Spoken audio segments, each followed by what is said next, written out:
Now, I need to go to the phone lines. So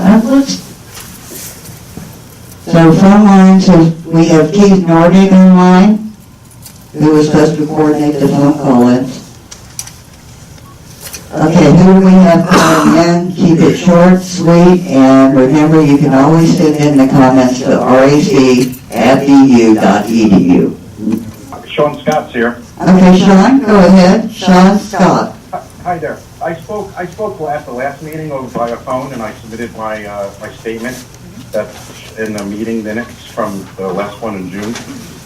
I go to the Tampa VA 2 to 3 times a week. I've seen so many providers and PAs, and it's absolutely disgusting that I have to spend a half hour of my appointment explaining to the providers and the nurses and the PAs what Gulf-4 is, when it happened, what exposures we had, and then I get about 5 minutes with the provider.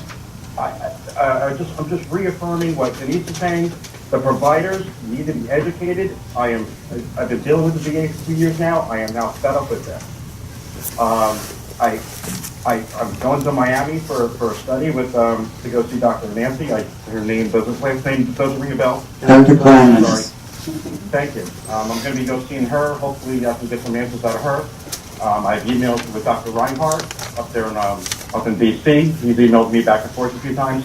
But there are other providers need to be educated. That's the only biggest gripe I have so far. So thank you. Thank you, Sean. You'll have another person on the phone. If so, give your name and speak up.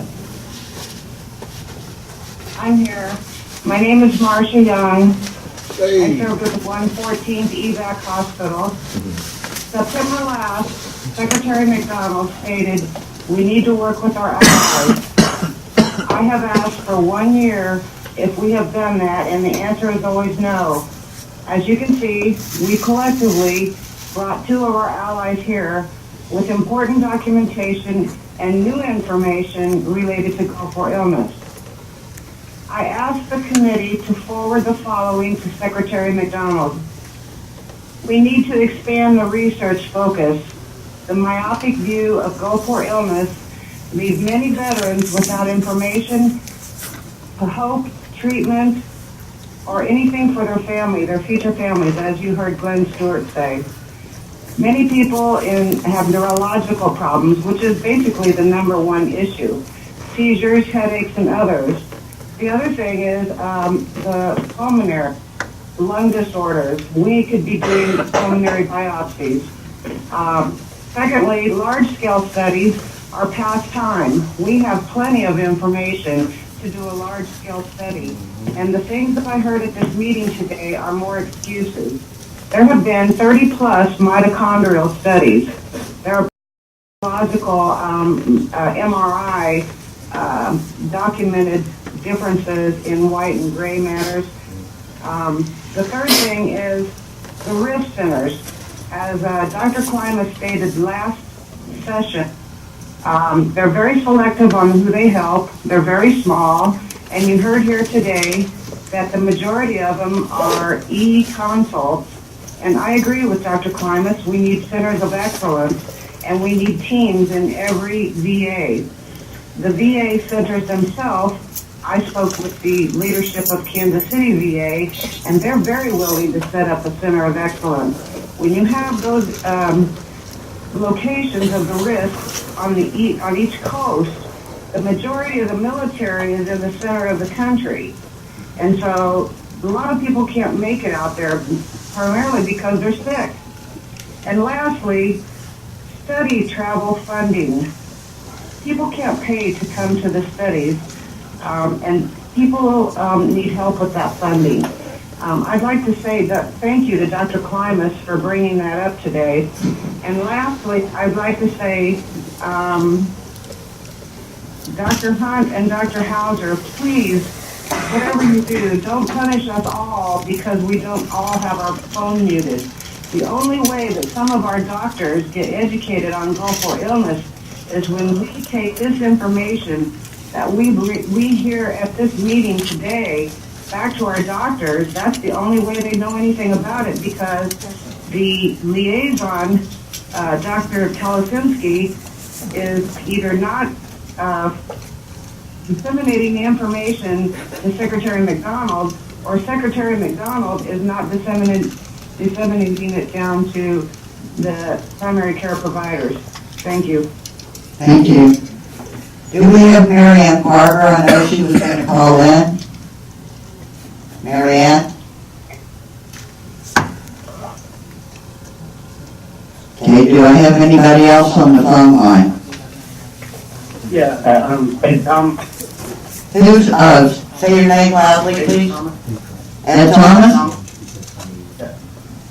I just want to say that there's some things I didn't know about the concept, and you know, you can do things virtually, back and forth, talking with the rest.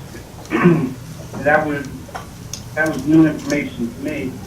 But one thing I like to focus on is the claim.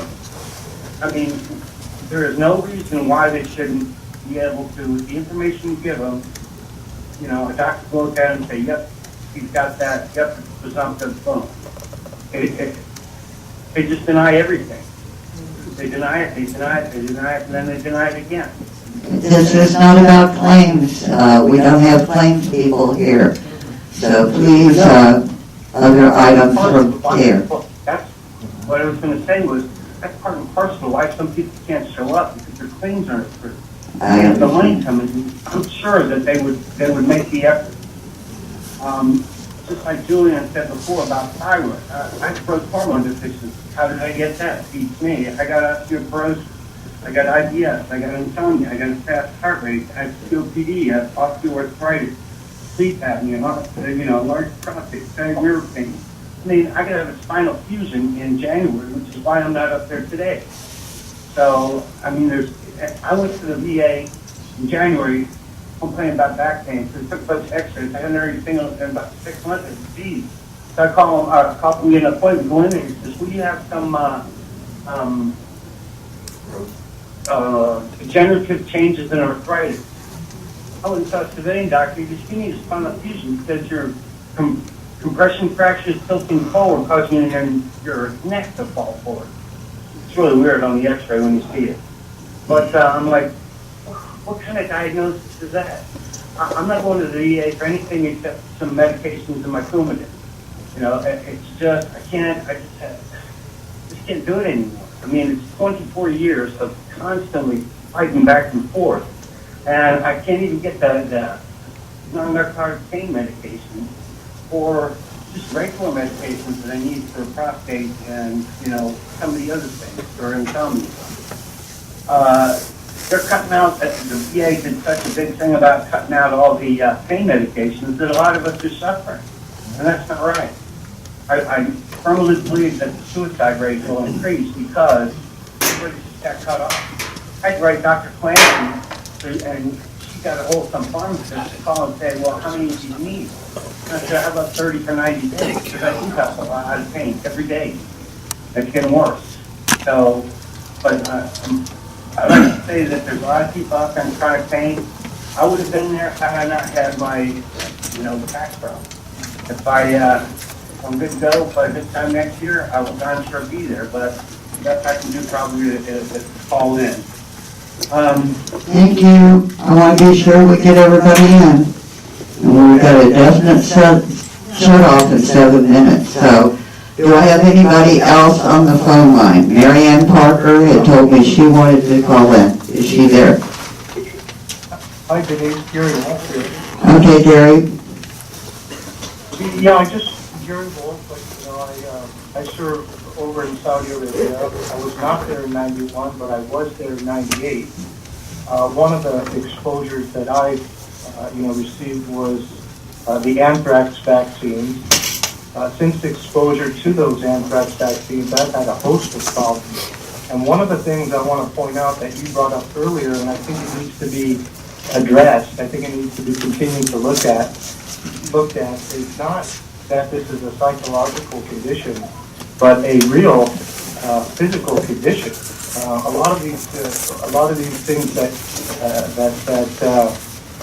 are being brought up. One of the when you go for treatment, it's being pushed over to, and I would agree with you that it's less than honorable when the outcomes of treatment are being pushed over to the psychological side.